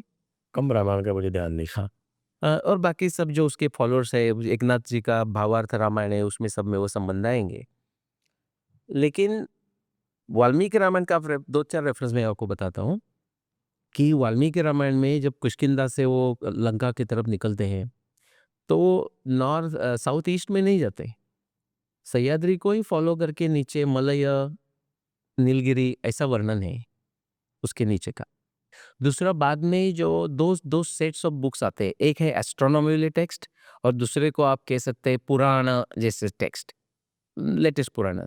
एस्ट्रोनॉमी टेक्स्ट में कभी भी जो वर्णन आता है लंका का, एस्ट्रोनॉमी के लिए लंका वेरी क्रिटिकल है। हमारा जो इंडियन एस्ट्रोनॉमी है वो इक्वेटोरियल एस्ट्रोनॉमी है, इक्वेटर पे पूरा ऑब्जर्वेशंस करते थे, because you can make precise observations at the equator. तो उसका वर्णन में आता है कि जो प्राइम मेरिडियन अभी ब्रिटिश 1860 में यहाँ से निकल के चले गए, हमें पता भी नहीं लगा, और हम लगता है ग्रीनिच मेरिडियन करके हम कहते हैं ग्रीनिच, वो हमारे से 1860 में, तब तक उनको पता नहीं है। प्राइम मेरिडियन को जो भारतीय एस्ट्रोनॉमी में है कि जो रोहतक, कुरुक्षेत्र, उज्जैन, वातापी, अगस्त्य क्षेत्र उसमें से जाती है, it ends at the end या नीचे चली जाएगी, लेकिन at the Lanka, Lanka is the centre point for prime meridian. वो लाइन हम करके भी देखे एस्ट्रोनॉमी टेक्स्ट से, उसमें भास्कराचार्य है, उसमें आर्यभट्टिया है, सब लोग है, सूर्य सिद्धांत भी है, रोहतक वगैरह के उज्जैन की बात करते हैं। तो वो लाइन कहाँ जाती है? दैट लाइन गोज 0 और 0, आप निरक्ष देश कहते हैं उसको, इक्वेटर पे ले।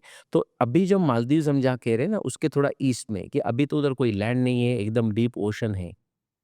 तो लंका को क्या हुआ ये अलग प्रश्न है, लेकिन that is what astronomy astronomy ये बता रही है।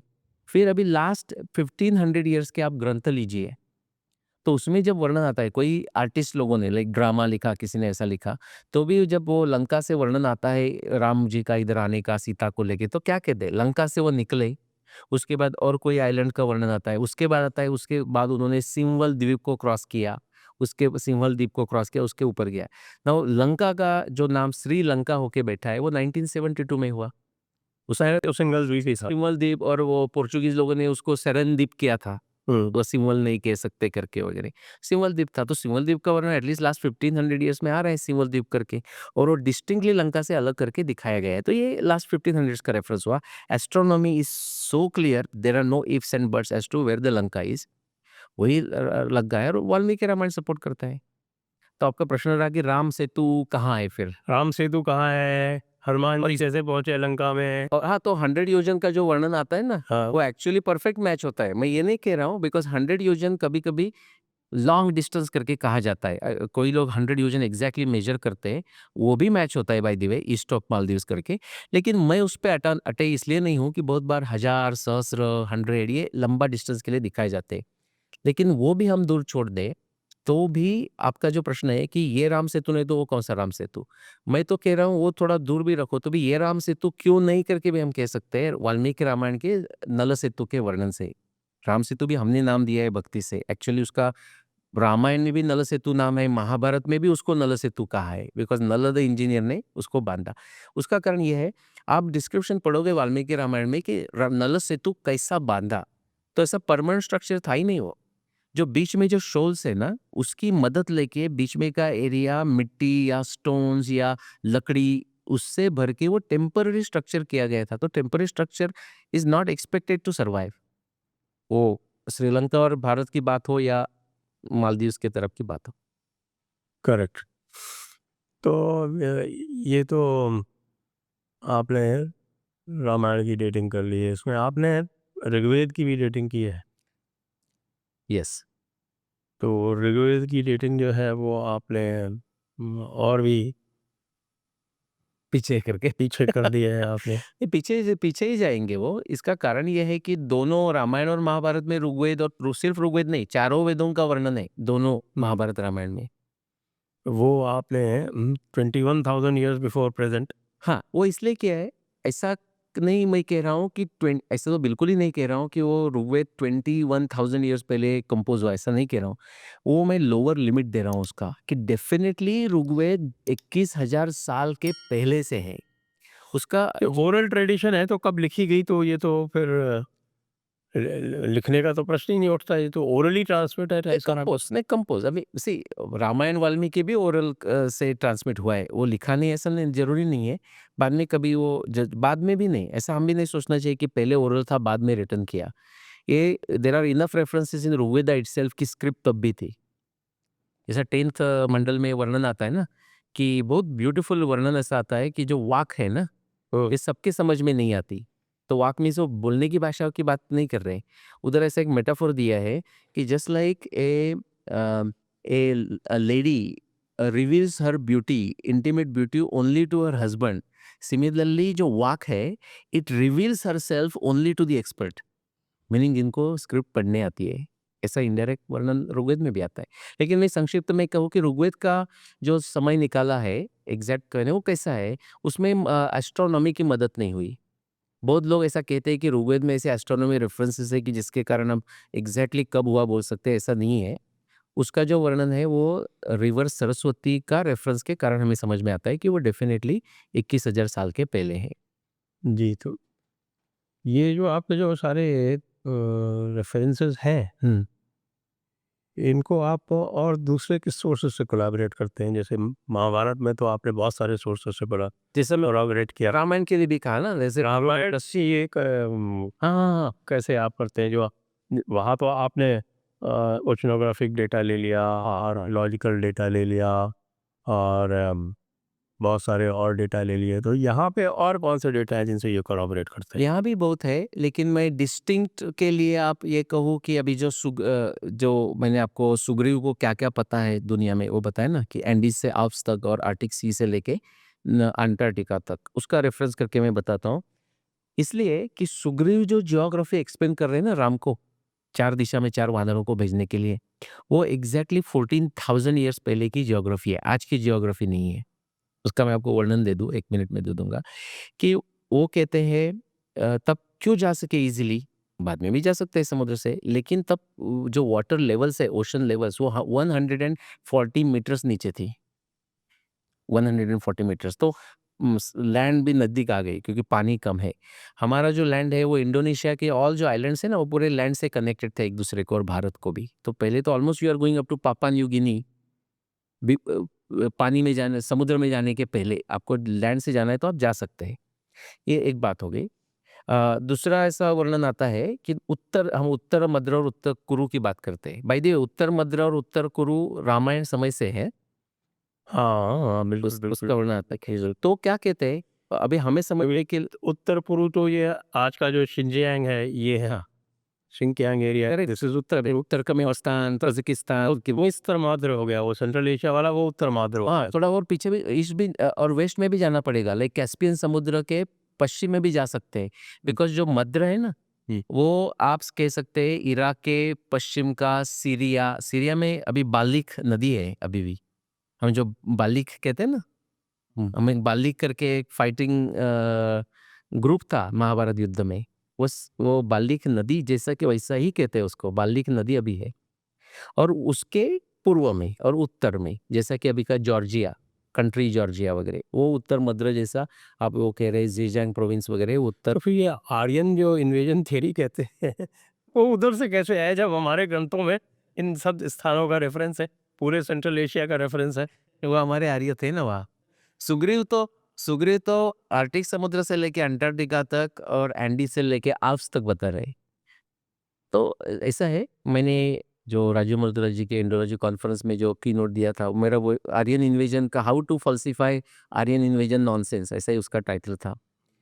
आपके समझ में महाभारत का समय आता है 7,500 ईयर्स अगो की, जहाँ संस्कृत है, आर्यन का उल्लेख है। रामायण 14,000 ईयर्स अगो, जहाँ संस्कृत है, आर्यन का उल्लेख है। तो ये जो बेसिक जिसके ऊपर और जिसको जस्टिफाई करने के लिए आर्यन इन्वेजन थ्योरी को बनाया है, वही नष्ट हो जाती है। ओनली रिमेन तो बाइबल को जस्टिफाई करने के लिए बनाया है कि भाई, हाँ, जो बाइबलिकल क्रोनोलॉजी है उसका रेशियल भी ओरिजिन है कि हाउ द ब्राउन पर्सन हमें क्या सिखाएगा, हाँ, ब्राउन पीपल क्या सिखाएगा। लेकिन आर्यन तो भारत के बाहर नहीं है। भारत के बाहर मीन्स वन ब्रॉडर सिविलाइजेशनल जो स्ट्रक्चर है उसके बाहर नहीं है। तो ये एक उल्लेख हुआ मिसो जो बताया है, उसमें उत्तर मद्र का और उत्तर कुरु का बता दूं। अभी तो हम साइबेरिया तक जा सकते हैं, एटलीस्ट समर में तो जा सकते हैं। लेकिन तब सुग्रीव कह रहे हैं कि आप लोगों को समझ में आने के लिए मैं 40 लैटिट्यूड कह रहा हूँ, 40 लैटिट्यूड नॉर्थ। ओके, उत्तर मुद्रा लोगों को समझ में आए तो सुग्रीव कहते हैं कि उसके ऊपर का जो प्रदेश है वो मुझे पता है। उत्तर समुद्र जो है ना, आर्टिक समुद्र, उसको कहते हैं उत्तर पयसाम निधि, ऐसा उसका वर्णन है। और अरोरा बोरियलिस की वर्णन सुग्रीव कर रहे हैं और महाभारत में भी आते हैं अर्जुन के। लेकिन वो कहते हैं कि उसके 40 के ऊपर आप जाओ ही मत, मैं आपको बता रहा हूँ आर्टिक समुद्र तक का जाओ मत। क्यों? वो कहते हैं कि पहले जाना ही डिफिकल्ट है, लेकिन समझ लो आप गए तो वापस तो रिटर्न तो डेफिनेटली नहीं आओगे। क्यों?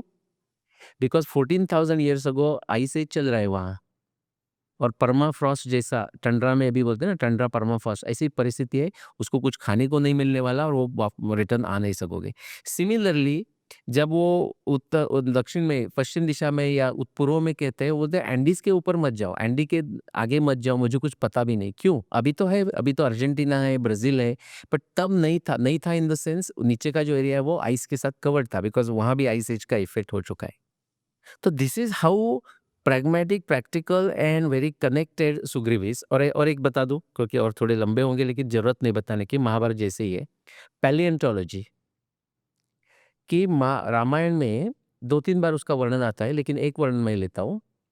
जब हनुमान जी लंका में जाते अपना सीता की खोज में, तो वहां जब पैलेस से घूम रहे हैं वो लंका में, तो रावण का पैलेस दिखता है उनको, पुष्पक विमान दिखता है, और उधर वो सोल्जर्स उसको प्रोटेक्ट कर रहे हैं, पैलेस को, पुष्पक विमान को।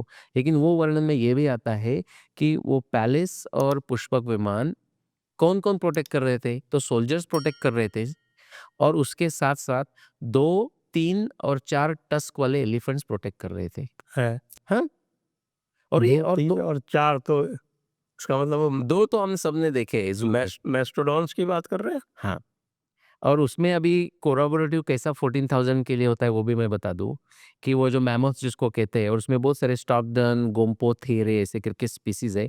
गोम्पोथेरे पे हम फोकस करते हैं।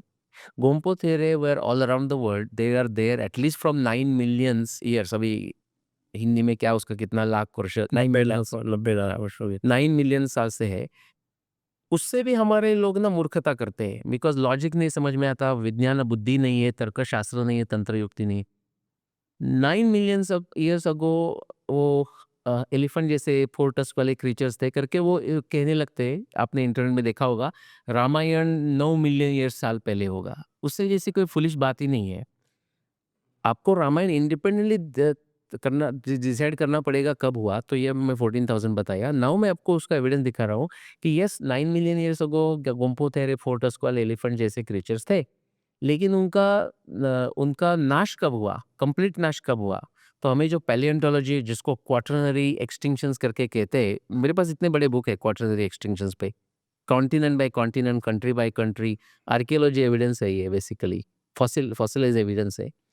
दैट एविडेंस सेज कि जो गोम्पोथेरे 4 टस्क वाले एलिफेंट थे, वो फाइनली 9000 बीसी में नष्ट हो गए।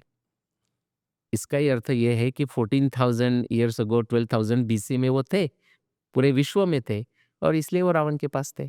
ये भी कोरोबोरेटिव एविडेंस है, लेकिन डेट निकाली वो एस्ट्रोनॉमी एविडेंस से ही निकाली है। उसके बाद ये जो सब बाकी के जो साक्ष्य है वो कोरोबोरेटिव बन जाती है।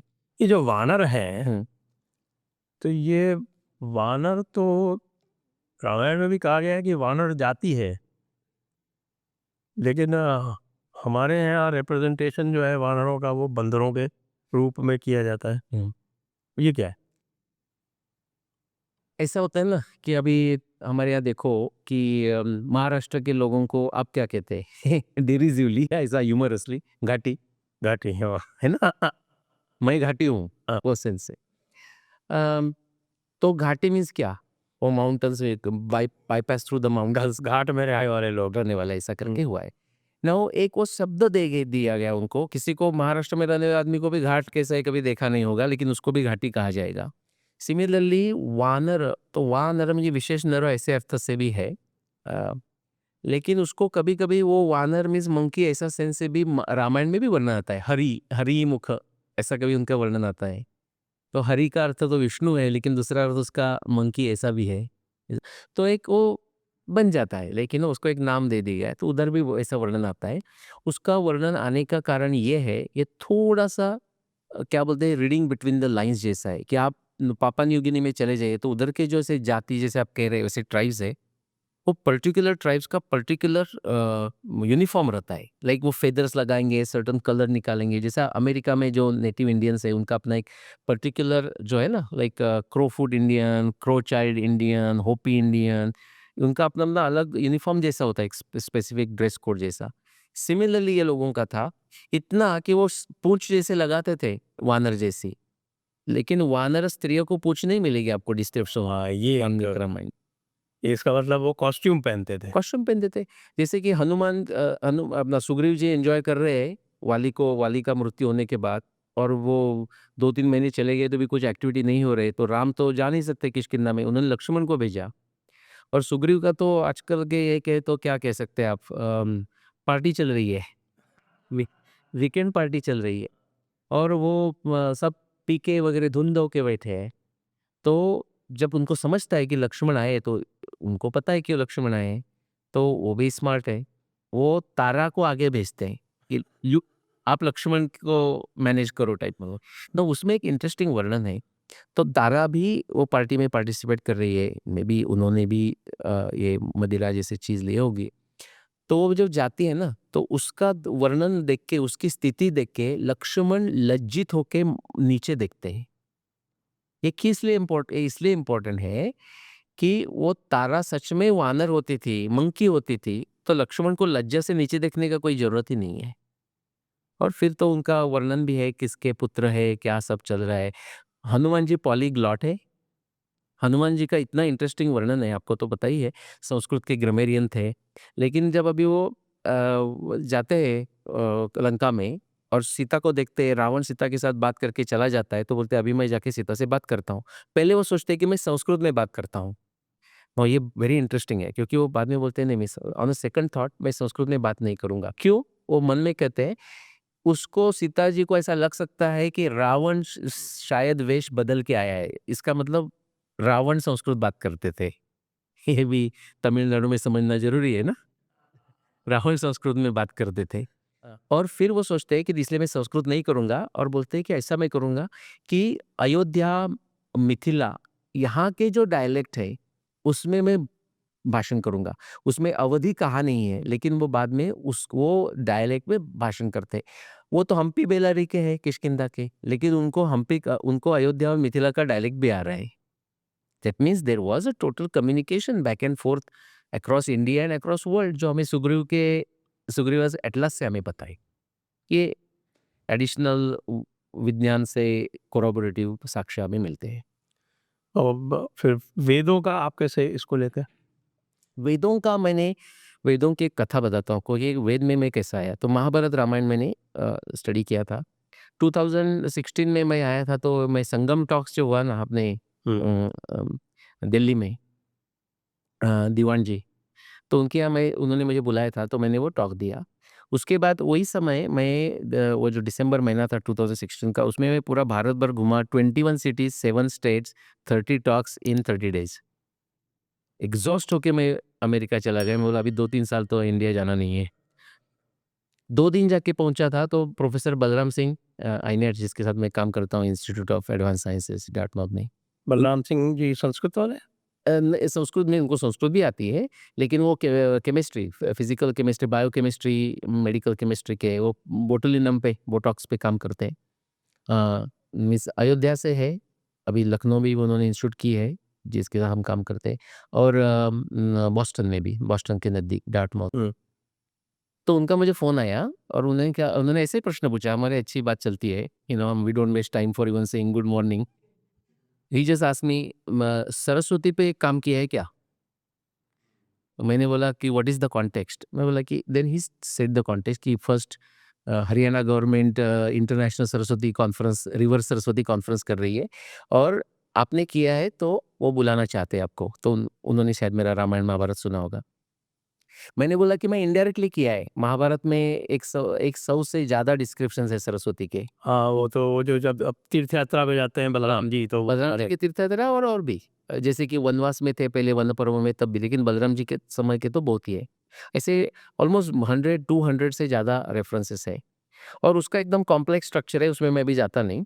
ब्यूटीफुल मेरे बुक में भी है और बाकी देख सकते हैं कि एंड बाय द वे वो परफेक्टली मैच करता है for 6 millennium BC first occasion. जो फ्लक्स में कोई जगह सरस्वती अदृश्य हो रही है, कोई जगह सरस्वती लैंड के नीचे से बह रही है, कोई जगह वो बाहर आ रही है, कोई जगह it is flowing beautifully with copious quantity of water, ऐसा सब वर्णन है उसका। लेकिन वो गिरिभ्या समुद्र जो ऋग्वेद के वर्णन है उसमें नहीं है। तो उन्होंने बोला, मैं 2 दिन लिया और उनको बता दिया कि हाँ आई एम रेडी। और मैं आपको थोड़ा डिटेल तो बताऊंगा, लेकिन मीन्स वो सरस्वती से ऋग्वेद कैसा समय निकाला।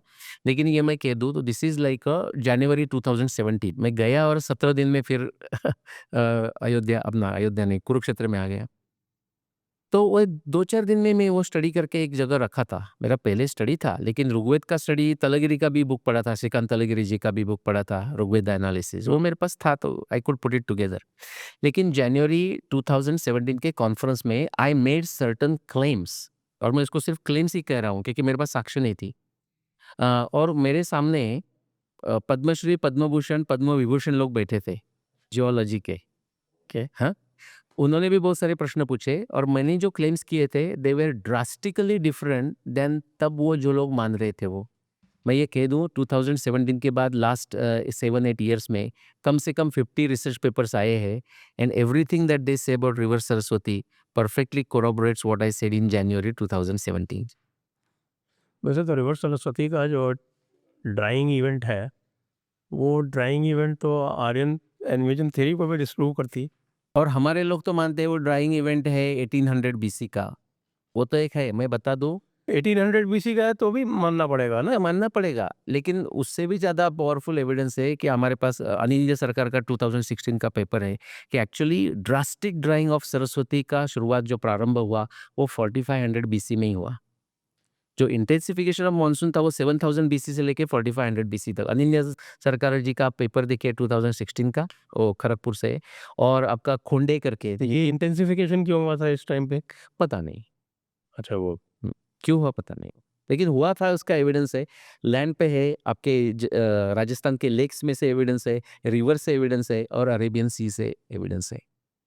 तो ये बताएं कि परंपरा और विज्ञान, यानी जो ट्रेडिशनल नैरेटिव्स हैं हमारे, जो हम बात कर भी रहे थे आपसे, पुराणों की, इतिहास की, और जो साइंटिफिक रिगर है, इसके बीच में बैलेंस कैसे बनाते हैं आप?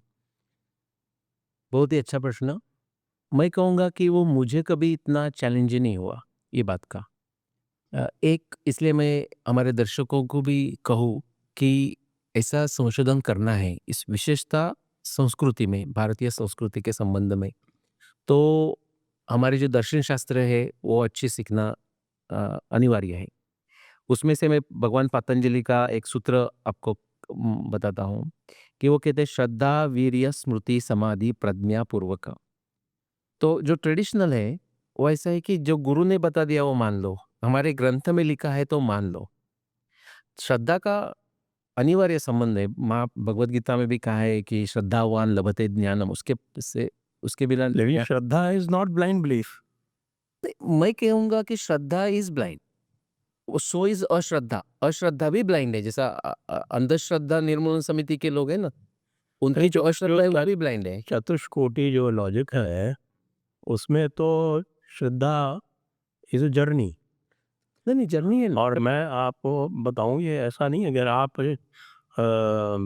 कश्मीर शैव सिद्धांत में जाएंगे ना, तो उसमें भी श्रद्धा इज अ जर्नी। और बताऊं आपको, रामचरितमानस में भवानी शंकर वंदे श्रद्धा विश्वास रूपिणो, और शैव सिद्धांत में पार्वती इज दी वे। यहाँ देखिए, भवानी शंकरो वंदे श्रद्धा विश्वास रूपिणो, श्रद्धा के माध्यम से ही विश्वास पे आप पहुंचेंगे। लेकिन श्रद्धा के पहुंचने के पहले संशय भी तो आता है। हाँ, तो इसलिए it is a journey, it is not a blind belief according to me. ठीक है। सी श्रद्धा के पहले भी संशय आएगा, श्रद्धा के बाद में भी संशय आ सकता है, संशय बाद में भी आएगा। और संशय का अर्थ भी अलग है, क्योंकि संशय मन का भी संशय होता है, संशय बुद्धि का भी होता है। जैसे कि भगवान कृष्ण जब कहते हैं भगवत गीता में, अज्ञश्च अश्रद्धा धानश्च संशयात्मा विनश्यति, संशय से पूरा आपका नाश हो जाएगा, वो संशय मन का संशय है। लेकिन जब हम न्याय दर्शन की बात करते हैं, प्रमाण प्रमेय क्या है, प्रमाण प्रमेय प्रयोजन संशय दृष्टांत, सिद्धांत अवयव तर्क निर्णयवाद वगैरह वगैरह, तो जो उसमें जो दृष्टांत के पहले का जो संशय है ना, वो तो मच वेलकम संशय है, उसकी प्रशंसा की गई है, क्योंकि वो संशय बुद्धि का संशय है। तो वो संशय तो आपने कहा वो सही है, श्रद्धा के पहले संशय होगा, श्रद्धा के बाद में भी संशय होगा, ऐसा मैं कह रहा हूँ। लेकिन मैं ये कहता हूँ कि मेरे अंडरस्टैंडिंग में श्रद्धा या अश्रद्धा ये दोनों ब्लाइंड ही है। जैसे कि श्रद्धा से आप आगे जाके आपको अनुभूति होगी, तो आपको श्रद्धा की जरूरत नहीं। मैं मेटाफोर के रूप में कहूँ तो मैं कहूँगा स्कैफोल्डिंग, बिल्डिंग बना रहे तो उसका स्कैफोल्डिंग है, तब वो होल्ड करने के लिए स्कैफोल्डिंग चाहिए। लेकिन एक बार थोड़ा समय के बाद वो बीच में का कंक्रीट हो गया तो स्कैफोल्डिंग निकल सकती है। इसका मतलब श्रद्धा पूरी गई नहीं। प्रत्यक्ष प्रत्यक्ष प्रमाण, प्रत्यक्षम किम प्रमाणम। हाँ, अर्थ बताइए। प्रत्यक्ष के लिए फिर प्रमाण की क्या आवश्यकता है, जो आपने प्रत्यक्ष अनुभूति कर लिया उसके। और एक एक एक एक सेंस से तो श्रद्धा या अनुमान या बाकी जो बातें हैं वो भी प्रत्यक्ष ही है, जैसे कि आपके बुक में भी है ना, महाभारत का ये करके, क्योंकि किसी का अनुमान ये प्रत्यक्ष पे ही निर्भर था। उन्होंने अनुमान करके हमें लिखा है, वो हमारे लिए शब्द प्रामाण्य है। हमारा शब्द प्रामाण्य ये ऋषि का, कोई संशोधक का प्रत्यक्ष प्रामाण्य था। तो इसलिए हमारा ये कर्तव्य होता है कि हम उनका प्रत्यक्ष प्रामाण्य क्या था वो भी समझे। लेकिन समझ आपने ही बोला था, ज्ञानम न पुरुष तंत्रम किंतु वस्तु तंत्रम है। ज्ञानम न पुरुष तंत्र, उसमें क्या है, जो बातें हम प्रत्यक्ष के आधार पे समझ सकते हैं, उसके लिए शंकराचार्य ने जो कहा है ज्ञानम न पुरुष तंत्रम किंतु वस्तु तंत्रम। जैसे कि उन्होंने अग्नि के बारे में कहा है ना, कि कोई वेद भी हमें कहे, श्रुति भी हमें कहे कि अग्नि ठंड है, तो भी हम नहीं मानेंगे। लेकिन उसका अर्थ उनको ये कहना है कि श्रुति ऐसी बात तो कहेगी इसी में नहीं। श्रद्धा के संदर्भ में ये भी हमारी आपकी चर्चा हो चुकी है। हाँ, जो पतंजलि सूत्र में ही है संभवतः। हाँ, शब्द ज्ञानानुपाति वस्तु शून्यो विकल्पा। हाँ, शब्द ज्ञानानुपाति वस्तु शून्य विकल्पा, या समाधिपाद नंबर 9, करेक्ट।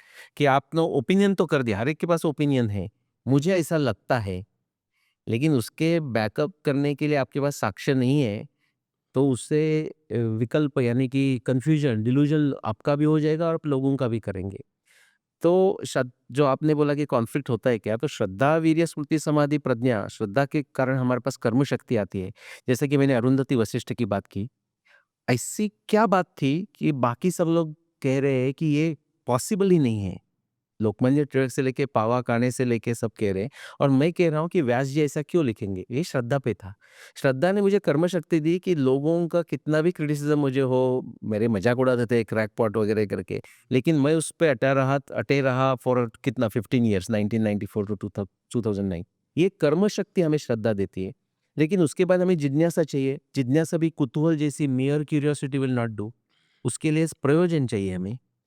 ये हमने प्रश्न का, संशय का उत्तर निकाला, संशय निवारण किया, तो उसका बेनिफिट क्या है वो भी हम बता सकना चाहिए। तो मुझे कभी वो प्रॉब्लम, ये कॉन्फ्लिक्ट प्रॉब्लम आए नहीं, इसके कारण मैं कह रहा हूँ मुझे प्रॉब्लम आए नहीं। अनदर चीज ऐसा है कि अध्यात्म और विज्ञान, जैसे कि पाश्चिमात्य देशों में वो तो इसलिए तो सिक्युलर हो गया ना, separation of a state and religion. तो अध्यात्म विज्ञान तो नहीं था, लेकिन अध्यात्म, उसी के कारण अध्यात्म और विज्ञान में पाश्चिमात्य देशों में कॉन्फ्लिक्ट आ गया। मुझे लगता नहीं हमारे यहाँ कभी कॉन्फ्लिक्ट था। मेरा तो डेफिनेशन है, मेरे एक मित्र है फड़के जी करके, वो कहते हैं, उनका मुझे डेफिनेशन बहुत अच्छा लगता है। अध्यात्म इज रिफाइंड विज्ञान, विज्ञान इज रिफाइंड अध्यात्म। एक दूसरे के मदद से वो ऊपर जा रहे हैं। ऐसा नहीं कि सिर्फ विज्ञान में प्रगति होनी बाकी है और अध्यात्म में भी प्रगति हो चुकी है, ऐसा भी नहीं है। अध्यात्म में भी और प्रगति होगी, विज्ञान में भी प्रगति होगी। इसलिए मुझे कभी कॉन्फ्लिक्ट नज़र में आया नहीं, बिकॉज और कोई हमारे पास इंफॉर्मेशन नहीं है तो हम श्रद्धा पे चलेंगे। हमारे पास प्रत्यक्ष प्रामाण्य नहीं है, सब समझ लो, एक कोई बाकी कुछ साक्ष्य ही नहीं है। और ऐसा कहा है कि भगवान कृष्ण 125 साल तक रहे, ऐसा भागवत पुराण में कहा है, तो हम वो मान लेंगे। संशय निर्माण कब होगा? एक कोई कह रहा है वो 125 और दूसरा कहता है 116, तो संशय हो गया। तो अभी हमें देखना पड़ेगा कि दोनों में से किसके लिए ज़्यादा साक्ष्य है, प्रामाण्य है, तो हम उससे आगे चल सकते हैं करके मुझे मुझे कभी प्रॉब्लम नहीं हुआ उसमें। पश्चिम में अध्यात्म तो देखिए वो तो उनके यहाँ तो बाइनरी लॉजिक चलता है। अध्यात्म भी बिजनेस है। अब लॉजिक भी बाइनरी है, आइदर ट्रू और फॉल्स, बाकी तो और कोई स्टेट होती नहीं है, इसलिए भी प्रॉब्लम आती है। आपके जो ये रिसर्च है, इससे आपको क्या लगा, क्या हमारे यहाँ का कोई नैरेटिव जो है वो उसमें चेंज आया? क्योंकि एक चेंज तो मैं देखता हूँ। हाँ, क्या चेंज देखते हैं आप? मैं बताता हूँ मैं क्या चेंज देखता हूँ। मैं चेंज ये देखता हूँ कि एक समय था जब बात होती थी, हमारी जो सारी हिस्ट्री थी वो 1500 बीसी से शुरू होती थी। लेकिन अब जो झगड़ा होता है वो होता है कि भाई फोर्थ मिलेनियम या सिक्स्थ मिलेनियम। हाँ, करेक्ट। उसके आगे जाके मैं क्यों, आपको भी पता है डॉक्टर शिव शास्त्री आपके जयपुर डायलॉग के प्रोग्राम्स में भी आए, मेरे बहुत अच्छे मित्र हैं। और हमारी जब कभी चर्चा होती है, पब्लिक में भी चर्चा होती है, जैसे कि सोशल मीडिया प्लेटफॉर्म्स में, भारत रक्षक फोरम में भी हमारी चर्चा होती थी बहुत पहले। तब भी वो कहते थे, अभी तो और भी कहते हैं, कि वो कहते हैं कि उनको तो विश्वास है, उनको तो मेरे संशोधन का उन्होंने अच्छी तरह एनालिसिस किया। भारत रक्षक फोरम में एनालिसिस किया गया, ये 2012 की मैं बात बता रहा हूँ। लेफ्ट एंड राइट में इतना करके हो गया, तो वो अग्नि परीक्षा से बाहर आए हुए डेट्स है। और बड़े बड़े लोग हैं उधर, बृहस्पति जैसे जो उनके जो हैंडल्स के नाम है। लेकिन डॉक्टर शिव शास्त्री तब कहते थे, अभी भी कहते हैं, अभी बोलते हैं कि देखो for a minute let's assume कि Nilesh whether your 5561 BC correct है कि नहीं, वो थोड़ा दूर ही रखो। उनको विश्वास है करेक्ट है, 12,209 बीसी दूर ही रखो। लेकिन ये मैं कह सकता हूँ कि आपके कारण जो बहुत सारे प्रो इंडिक रिसर्चर्स भी थे, जैसा आपने कहा, कि उनको 10,000 साल पहले भारतीय संस्कृति थी करने की हिम्मत नहीं थी, वो आपके संशोधन के कारण प्राप्त हो गई। तो ये एक मैं देखता हूँ। और इन टर्म्स ऑफ वैलिडेशन ना, जैसे कि केएस नारायणाचार्य भी वो 2 साल पहले चले गए, जिन्होंने 200 बुक लिखी है, 5,000 से ज़्यादा प्रवचन दिए हैं रामायण पे, बहुत अच्छा अभ्यासक है। उन्होंने वैलिडेशन किया है। शतावधानी गणेश जी, आप कितना भी नाम लो, बहुत सारे प्रोफेसर्स हैं। कोई तो ऐसे बहुत प्रोफेसर्स हैं, एस्ट्रोनॉमी के हैं या थोड़े साइंस के विषय के, वो बाहर नहीं आना चाहते, जैसे आईआईटी वगैरह के लोग या फेमस यूनिवर्सिटी के, अमेरिका में भी। बिकॉज़ इतना एकेडमिक्स प्रॉब्लमेटिक सिचुएशन है, बोलते हैं व्हेन मैं रिटायर हो जाऊँगा तो आपके संशोधन के बारे में बात करूँगा लोगों में। कहते हैं, ऐसा कहते हैं। लेकिन ये सब हुआ है, अभी बहुत सारे ऑथर्स हैं जो नॉवेल्स वगैरह लिखते हैं, नॉवेलेट्स लिखते हैं, वो मेरे टाइमलाइन का उपयोग करते हैं, बिकॉज़ उनका उस पे दृढ़ विश्वास हो गया है। लेकिन मैं ये भी बात कहूँ कि महाभारत का समय एग्ज़ैक्टली निकालना और सिर्फ़ रामायण का समय निकालना और बाय इटसेल्फ यही कुछ तो बिग चीज़ है करके मैंने कभी संशोधन नहीं किया। एक अटूट जिज्ञासा, ये उसका मेन कारण था। तो इसका उपयोग, जैसा कि इतिहास की डेफिनेशन ही है, धर्मार्थ काम मोक्षाणाम उपदेशम समन्वितम पूर्ववृत्तम कथायुक्तम इतिहासम प्रचक्षते। It should become a guide book for us. मार्गदर्शन करना चाहिए ना, तो हमें मार्गदर्शन कहाँ हो रहा है, ये मैं कहने को आपको कह सकता हूँ कि बहुत सारे आयुर्वेदाचार्यों के साथ मैं जुड़ा हूँ, बहुत सारे गौ पालन करने वाले लोगों के साथ मैं जुड़ा हूँ, एग्रीकल्चर में कोई नए एक्सपेरिमेंट्स कर रहे हैं उनके साथ मैं जुड़ा हूँ, इवन फार्मास्यूटिकल के साथ, जैसे कि प्रोफेसर बलराम सिंह तो बोtulinum टॉक्सिन के साथ काम करते हैं, और उसमें भी हमें इंसाइट्स मिलती है दर्शन शास्त्र से। एक आपको एक उदाहरण करके बता दूं कि वैशेषिक दर्शन में ऐसे लेवल का सूत्र आता है कि आपका डाइल्यूशन हो गया है ना, मीन्स एक फिजिकल प्रॉपर्टी, तो डाइल्यूशन हो गया तो वो पर्टिकुलर जो कॉन्स्टिट्यूएंट है या जो कुछ है, जो द्रव्य बनाया है अपने, उसके प्रॉपर्टीज बदलते हैं। ऑर्डिनरी सेंस तो हमें पता है कि कॉकरोच का पॉइजन और मॉस्किटो का पॉइजन वो हमारे लिए भी पॉइजन है, लेकिन ह्यूमन का हमारा मास इतना बड़ा है, उनके कंपैरिजन में हमारे लिए थोड़ा सा ऑफ फील होगा, वो मर जाते हैं। ये तो एकदम सिंपल बात हो गई। लेकिन if you change the dilution, उसके प्रॉपर्टीज बदलते हैं। उसका उपयोग हमारे जो प्रोफेसर बलराम सिंह जो रिसर्च करते हैं बोtulinum में, उसमें उसका उपयोग होता है कि जब हम देखते हैं कि डाइल्यूशन किया तो प्रॉपर्टीज क्यों बदल रहे हैं, नैनो स्ट्रक्चर्स वगैरह तो है। तो सिमिलरली जो मैं कर रहा हूँ, मैं कितने लोग कहते हैं कि ये आपका मैं फ्रेमवर्क उपयोग कर सकता हूँ क्या? और मैं बोलता हूँ किस लिए? जस्ट बिकॉज़ मेरे लिए क्यूरियोसिटी रहती है। तो वो लोग तो बिज़नेस में उपयोग कर रहे हैं, बिज़नेस में मॉडल्स कर रहे हैं। मैं कोई आईआईएम प्रोफ़ेसर के साथ काम कर रहा हूँ, अमेरिका में कोई प्रोफ़ेसर्स के साथ काम कर रहा हूँ, तो वो they are using the frameworks. कोई लोगों को मैं फ्रेमवर्क कैसा बनाने का सिखा रहा हूँ, जो मैंने ये संशोधन करते-करते सीखा। तो ऐसे उसके बहुत सारे उपयोग हैं और वही उसी का ही कारण हम ये करना चाहिए। सिर्फ़ डेट करके कुछ बैठा करके बिग डील नहीं है। और एग्ज़ैक्ट प्रिसाइज़ डेट का महत्व यह है कि देश काल पात्र। तो आपको कोई बात समझनी है और उसका अप्रोप्रिएट सेंस से उसका उपयोग करना है, तो जहाँ जिस ग्रंथ में वो लिखा है, उस ग्रंथ का आपको समय भी पता चाहिए, उस ग्रंथ की आपको जगह, देश भी पता चाहिए और कौन-सा कॉन्टेक्स्ट में लिखा था, वो भी पता चाहिए। जी हाँ, कम से कम इस डेटिंग की वजह से एक काम तो हो गया कि अब एनसीईआरटी ने भी आर्यन इन्वेजन थ्योरी हटा दी। अभी ये रिप्लेस होना चाहिए। धीरे-धीरे और आगे भी पहुँचेंगे। तो एक अंत में प्रश्न पूछूँगा कि आपको 15 साल लगे, यानी कि एक श्लोक के लिए 1994 से 2019 तक, 9 हाँ। 2009 तक। तो अगर टेक्नोलॉजी नहीं अवेलेबल होती तो? Very interesting. टेक्नोलॉजी अवेलेबल नहीं होती थी, तो एक्चुअली और थोड़े 5 साल ज़्यादा लगते थे। लेकिन बहुत अच्छा प्रश्न आपने इसलिए पूछा कि कोई लोगों को वो फिर एस्ट्रोनॉमी सॉफ्टवेयर में अटक जाते हैं। एस्ट्रोनॉमी सॉफ्टवेयर से क्या होता है, जो आप बाइसिकल से चले जा सकते हैं या चल के चले जा सकते हैं, वो कार से फास्ट जा सकते हैं। That's what astronomy software does. और एक उसका बेनिफिट ये है कि स्वार्थानुमान आपको तो समझ में आ गया, कोई आपने किया, मैथमेटिकली भी किया। लेकिन लोगों को दिखाने के लिए लोगों की इतनी शक्ति रहती नहीं, तो उनको विजुअल दिखने के लिए ईज़ी हो जाता है। उसके लिए भी सॉफ्टवेयर ईज़ी है। बट ये बात हमने छोड़ दी, तो एक्चुअली उसका संशोधन करने के लिए एस्ट्रोनॉमी सॉफ्टवेयर की ज़रूरत नहीं है।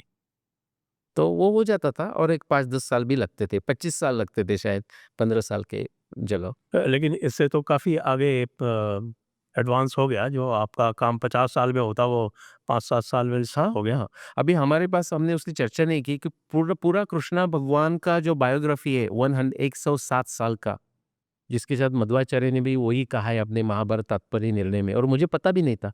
जब मैंने उनका समय निकाला तो कोई मध्वाचार्य संप्रदाय के फॉलो करने वाले ऑस्ट्रेलिया में रहते हैं, उन्होंने मुझे लेटर लिखा कि आपको ये पता है आपने 107 108 निकाला है कृष्ण का पूरा आयु और मध्वाचार्य जी ने 13th सेंचुरी में ऐसा लिखा था महाभारत तात्पर्य निर्णय में और उन्होंने मुझे वो श्लोक भेजा, सप्तमाब्दम शतोत्तरम करके। तो मुझे ये पता नहीं मध्वाचार्य जी ने कैसा निकाला। तो ये एक अच्छा इलस्ट्रेशन है कि मैंने शास्त्र प्रतीति उसमें मैंने महाभारत, हरिवंश, भागवत पुराण और फिर एस्ट्रोनॉमी सॉफ्टवेयर उसका उपयोग किया। ओके?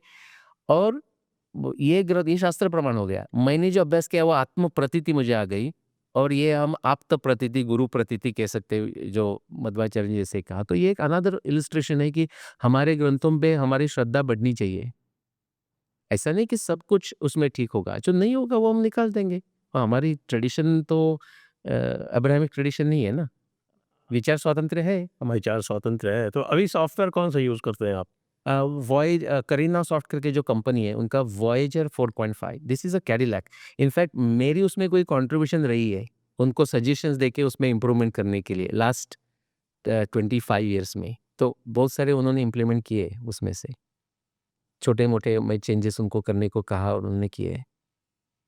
आपका बहुत-बहुत धन्यवाद नीलेश जी। बहुत ही रोचक चर्चा रही और निश्चित रूप से मुझे लगता है कि जो हमारे दर्शक हैं वो इससे लाभान्वित होंगे। बहुत-बहुत धन्यवाद। दर्शकों को भी बहुत-बहुत धन्यवाद। जय हिंद, जय भारत, वंदे मातरम।